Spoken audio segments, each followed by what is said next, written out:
Hi, the activity in this applet is to construct a perpendicular bisector through a point that is not on the line. And I have instructions how to do that here. I'm also going to show you my full screen as we talk through it. I start with point A that's not on the line. It could be anywhere. And it takes 2 points to make a line. I've only shown one of them. So you can see the other point is fixed over to the side. And I just show that so that you can move this around later after we've constructed this.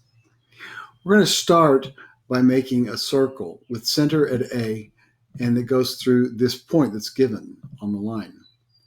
And I'm going to label those. So I'll use the intersect tool to label this first point B and this other point where it intersects at C. Now we have a circle, and AB is the same length as AC because they're both radii of circle A. So we're going to construct a perpendicular bisector segment BC. Now we've done this before. We do that with circles, making CB the radius, and C is my center. CB is the radius, and B is my center. Where these two circles intersect, here and here, we can make a line. And that line is called the perpendicular bisector because it bisects this segment, and it is perpendicular to my original line. This new line is perpendicular to this line. I'll mark these in color so that you can actually see them a little bit differently, or maybe change the line style. I don't know. Let's see. Change the line style, make it a little bit thinner, maybe make it dashed, and make this purple or something. So you can see, let's change this, make this solid. So this line is the perpendicular bisector formed by these two circles with the same radius. This would be an equilateral triangle.